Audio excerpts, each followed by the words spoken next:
Hello, everybody. Thank you for having me. To the ministers, Killjoys in Arms, thank you. Nice to be here with you. I want to talk to you about solidarity, but first of all, I want to talk to you about patriarchy and what patriarchy means. We tend to talk about patriarchy as like a descriptive term, that it means, men rule everything and that's the daddy and that's patriarchy and that's it. But actually, patriarchy is also a social function. It is something that does something in the world, and I want to look at today what it is that it actually does. One of patriarchy's core function is to naturalize itself as inevitable, normal, fair, meritocratic. And this means that the people who are flourishing and succeeding in this system are very, very invested in this logic. They're very, very invested in upholding this idea that it could never be any other way.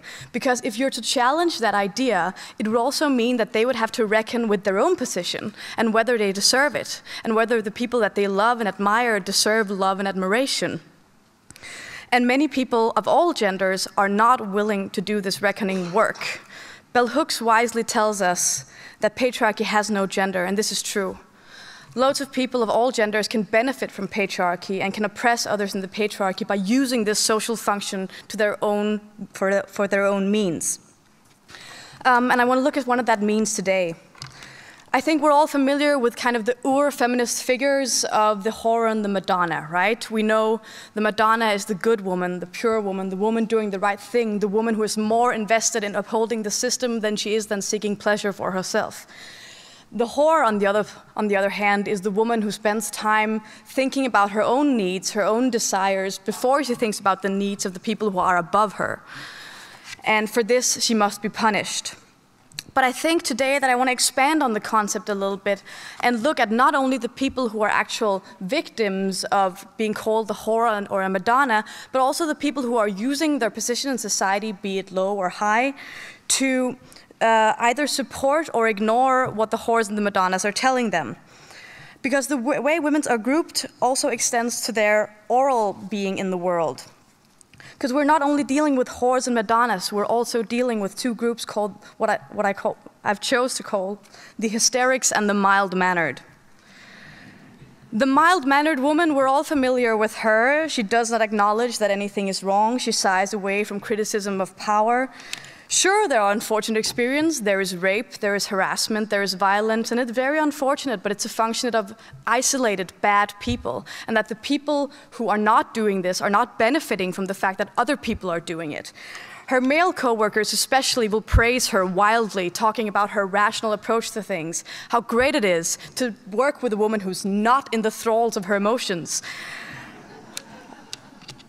How great it is, how pleasurable she is to work with, how she prioritizes the communality and not only thinks about herself. They love her, this mild-mannered woman. They'll praise her and they'll support her financially. They'll marry her. They'll let her rise in business. She's not a threat. She might even these days call herself a feminist because she thinks rape is bad. But to her, these things happen because of bad people, not because of bad or dysfunctional structures. On the other hand, we have our whore, our beloved hysteric, the illogical, the irrational. The word hysteria, as some of you may know, comes from the Greek word for womb, so I don't have to stress here that this is a gendered function, of course. The hysteric is seen as crazy, and I think it's very important to understand how the person who criticizes the structure, who says that it is not normal, is immediately made out to be an irrational figure. I remember very clearly how I, in my first salaried job, overheard a coworker saying something homophobic, and in one of my first acts of activism, told my boss about it, and he said to me, "I don't understand why you're making life so difficult for yourself." And I think this "I don't understand" is very important because it is not rational to him why I would do this. I don't benefit from it, and I don't benefit from my homosexual friend having a better workplace. He doesn't understand it because it's not rational to him, because the only thing that was rational to him was me investing in the system and succeeding in the system. And I very clearly understood already then, because of the sexual violence I'd been subjected to, that the system wasn't working, and it wasn't working for me, and it wasn't working for my gay friend. But the hysteric is also important in other ways, because people call her crazy because she thinks that the world is not working. And when I say crazy, I do not mean it in an ableist way. I mean it in huge solidarity with people who do not fit into the normative ideas of what a smart and true and normal person is. Many people have been called crazy who are very sane. Rather, she's what Sarah Emmett would say, when you point out a problem, you become a problem, and the hysteric is always a problem. To the ministers, I want to address you because you sit at the top of huge institutions and you will encounter this person. And I want to ask you also to maybe ask yourself whether you're hysteric or you're mild-mannered. Whether you could even get where you are if you were hysteric. Because the way you can see who is what is how they relate to the violated person. We're talking about MeToo these next couple of days, and we're talking about people who are victims, but many of us are not victims, and I'm talking about those of you who have that incredible luck today.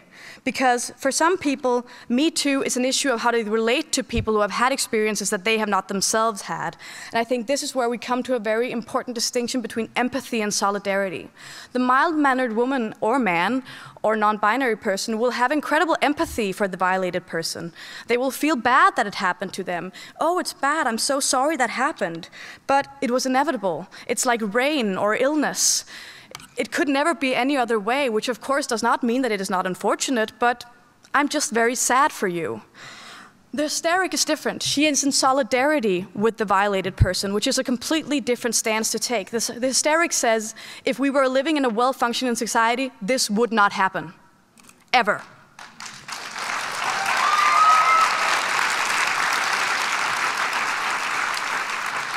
To the hysteric, the violation and the harassment is proof, is a symbol of the fact that society is not functioning. She does not need any more proof than that. Because in her heart, the mild-mannered woman feels different from victims. She thinks that it would never happen to her, that the things that happen to people who she may share an identity with are different from her, that she's better than them, that she's succeeding. She feels empathy, but she does not feel solidarity. The hysteric knows that there is no difference between her and the people who are violated. She knows that they share a reality, and their fate could be hers anytime. What patriarchy does, which is so well-functioning and an extremely smooth system, is that anyone who challenges the idea that society is functioning in the right way is immediately termed an irrational person. The people who suffer and who see suffering in the system are made to feel outside as soon as they talk about it. As soon as you say, there's something wrong here, you'll be told, I don't understand why you're making life so difficult for yourself. And this gives us a conundrum, because the only way the marginalized person, be it marginalized because of race, gender, disability, all of the above, can succeed and be seen and loved in patriarchy is to fastly hold on to the fact that everything is all right, to insist on it, and to please the people who are so invested in this idea. What this does is that it's a divide and conquer strategy. Marginalized peoples abandon the ones whose lives are proof that the system isn't functioning in order to protect themselves. It's a double bind where you can only isolate yourself in order to be truly solidary.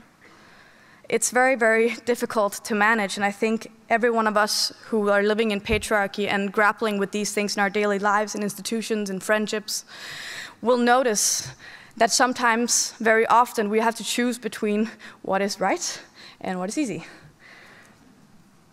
This is how women's solidarity is crushed, and this is how solidarity in marginalized movements is crushed. It is by dividing people who are fighting for justice into those who are easy and mild-mannered and to those who are difficult, and excluding and crazifying those who are difficult, making it, in effect, impossible for them to ever speak. MeToo was a landslide because what it did was that it showed the structural nature of sexual violence. Everyone knew that sexual violence was going on in the workplace. This was nothing new. It's in movies, it's in everywhere. But MeToo showed the structural nature of this, that this is not only something that happens to one person between another person, it is something that is upheld, the people who do it are protected, they are validated, and people do not speak out against them for fear of their livelihoods and for fear of losing respect and anything else.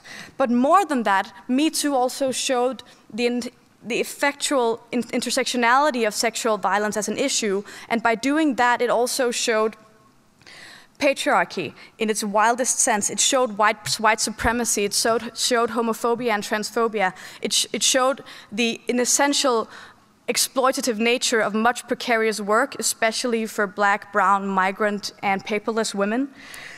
And it showed that it is not the same that when Alyssa Milano says Me Too and Tarana Burke says Me Too. The reaction is not the same.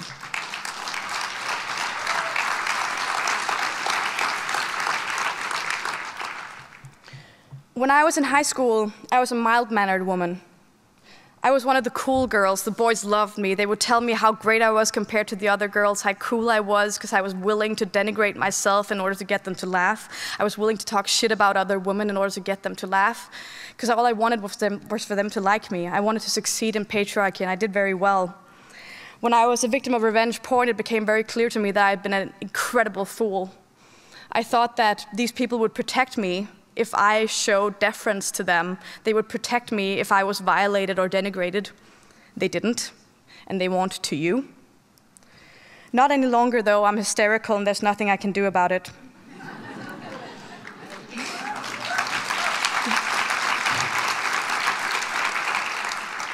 So, ministers, closing up, you will encounter hysterics. They'll tell you of a society that you do not recognize. They will tell you of hurt and abandonment, of ridicule and isolation. You will think them overreacting. You will think them too much. You will be wrong. They might be the sanest people you've ever met. Thank you.